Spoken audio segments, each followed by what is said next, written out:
मैं डॉक्टर हेमलता शर्मा, सहायक आचार्य संस्कृत, राजकीय स्नातकोत्तर महाविद्यालय बयाना, महाराजा सूरजमल ब्रज विश्वविद्यालय द्वारा बीए द्वितीय वर्ष के प्रथम प्रश्न पत्र में संस्कृत साहित्य का इतिहास निर्धारित किया है, जिसमें आधुनिक संस्कृत साहित्य में राजस्थान के मूर्धन्य विद्वानों का अध्ययन भी निर्धारित किया है। आज हम पंडित मधुसूदन ओझा जी के परिचय का अध्ययन करेंगे। वर्तमान कालिक भारतीय विद्वान जिन्होंने वेदों के अनुशीलन में अपना संपूर्ण जीवन समर्पित कर दिया, उनमें से एक पंडित मधुसूदन ओझा का नाम सबके द्वारा सम्मानीय रूप से अथवा सादर लिया जाता है, जो सबसे अग्रणी रहे हैं। श्री ओझा का जन्म बिहार राज्य के मुजफ्फर ज़िले के गाढ़ा नामक गांव में पंडित वैद्यनाथ ओझा के यहाँ विक्रम संवत 1923 श्री कृष्ण जन्माष्टमी के दिन रात्रि 10:30 बजे अमर ज्योति के रूप में हुआ।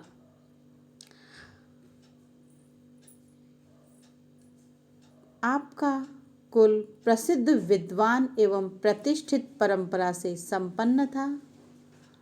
पंडित मधुसूदन ओझा बाल्यकाल से पिता के सानिध्य में ही व्यतीत हुआ तथा प्रारंभिक शिक्षा भी उनके पिता के सानिध्य में हुई। अपने पिता के ज्येष्ठ भ्राता राजीव लोचन झा जयपुर के प्रतिष्ठित पंडित थे। उनके संतान न होने पर उन्होंने पंडित मधुसूदन ओझा को दत्तक पुत्र के रूप में स्वीकार कर लिया। विक्रम संवत 1932 में जब वे 9 वर्ष की अवस्था में थे, उन्हें जयपुर ले आए तथा जयपुर में संस्कृत विद्वानों के सानिध्य में ओझा जी का अध्ययन अध्यापन का प्रबंध किया गया।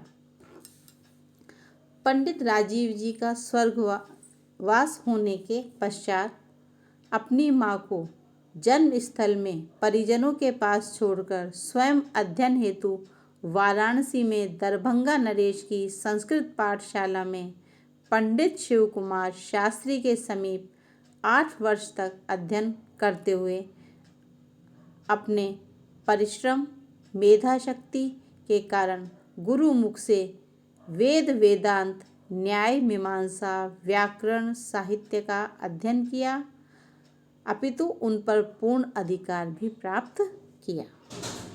विद्या अध्ययन पूर्ण कर मधुसूदन ओझा पुनः जयपुर आए। इनका विवाह अलवर के राजगुरु पंडित श्री चंचल ओझा शास्त्री की विदुषी कन्या के साथ हुआ। इनको कोटा, बूंदी और झालरापाटन आदि तात्कालिक राज्यों की यात्रा भी की, जहां शासकों द्वारा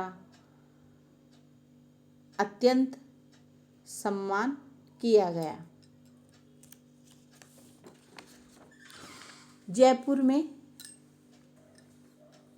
महाराजा संस्कृत कॉलेज में प्राध्यापक पद पर नियुक्त हुए।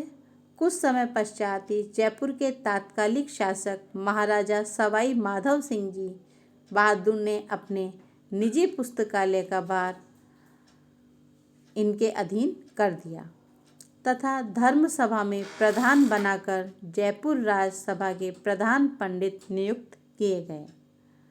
सन 1902 सम्राट एडवर्ड सप्तम के राज्याभिषेक के समय महाराज जयपुर आपको भी इंग्लैंड यात्रा पर ले गए।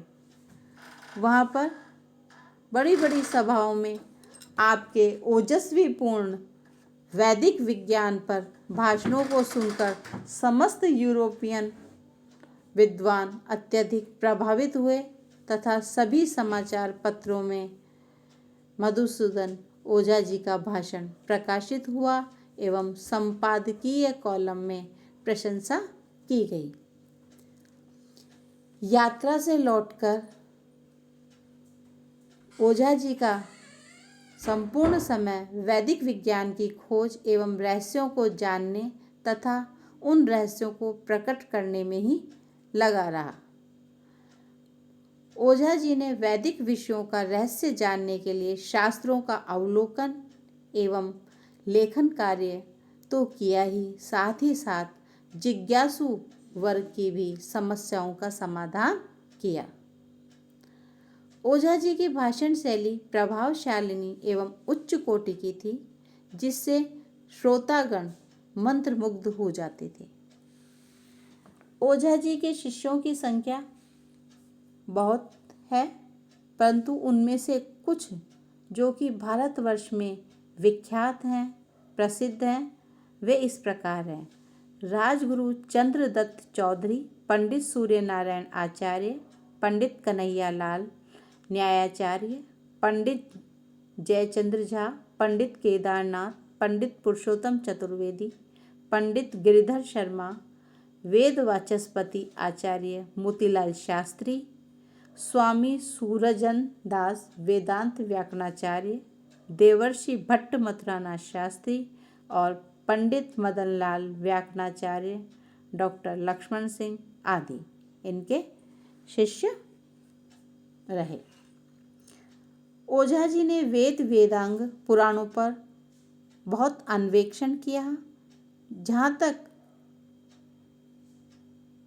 जानकारी प्राप्त हुई, ऐसा वेद पुराणों का कार्य पिछले हजारों वर्षों से नहीं हुआ। वेद पुराणों में जो भूगोल, खगोल संबंधी व सृष्टि का ज्ञान तथा आध्यात्म संबंधी जो विज्ञान था, उसका पर्याप्त वर्णन वर्तमान युग के विशिष्ट विद्वान ने किसी संदर्भ में किया हो, यह बात प्राप्त पुस्तकों से सिद्ध नहीं है। ओझा जी ने अपने 50 वर्ष के निरंतर परिश्रम से जो अन्वेषण कार्य किया, वह वैज्ञानिक दृष्टि से महत्वपूर्ण है। वेद धर्म व्याख्यान इस शीर्षक से इनके भाषण जयपुर से प्रकाशित हुए। वैदिक कोश नामक एक ग्रंथ भी इन्होंने तैयार किया, जिसमें वैदिक शब्द संकलित हैं। पंडित मधुसूदन ओझा जी ने इंद्र विजय, कादम्बिनी, अहोरात्रवाद, महर्षि कुलवैभवम, आशौच, पंजिका, पथ्य स्वस्ति एवं वस्तु समीक्षा नामक अनेक ग्रंथों का प्रणयन करने के साथ साथ श्रीमद् भागवत गीता पर विज्ञानवाद की दृष्टि से विज्ञान भाष्य भी लिखा। संस्कृत रत्नाकर नामक जयपुर से प्रकाशित एवं भारत प्रसिद्ध संस्कृत पत्रिका में पंडित मधुसूदन ओझा के विविध वैदुष्यपूर्ण लेखों का प्रकाशन भी हुआ। वैदिक विज्ञान से संबंधित व्याख्यानों से प्रभावित होकर विद्वानों के द्वारा पंडित मधुसूदन ओझा को समीक्षा चक्रवर्ती तथा व्याख्यान वाचस्पति की उपाधि प्रदान की गई। 60 वर्षों से भी अधिक समय तक संस्कृत भाषा की महती सेवा करके भाद्रपद शुक्ल पूर्णिमा विक्रम संवत 1996 या 97 के लगभग 2 दिन की साधारण अस्वस्थता के पश्चात पंडित मधुसूदन ओझा पंच महाभौतिक देह का परित्याग कर अमरता को प्राप्त हुए। पंडित मधुसूदन ओझा के द्वारा लिखित एवं अप्रकाशित रचनाओं को इनके पुत्र पंडित प्रद्युम्न शास्त्री ने प्रकाशित किया, परंतु वर्तमान में उनका भी निधन हो चुका है।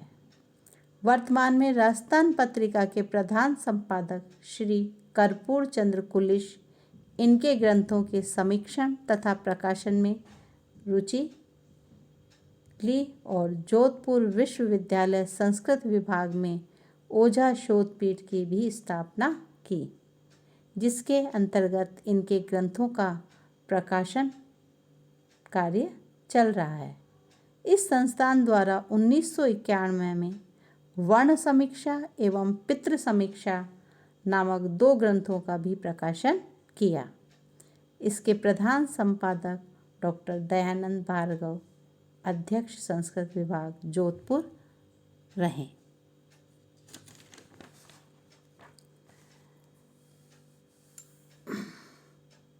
आज इतना ही। धन्यवाद।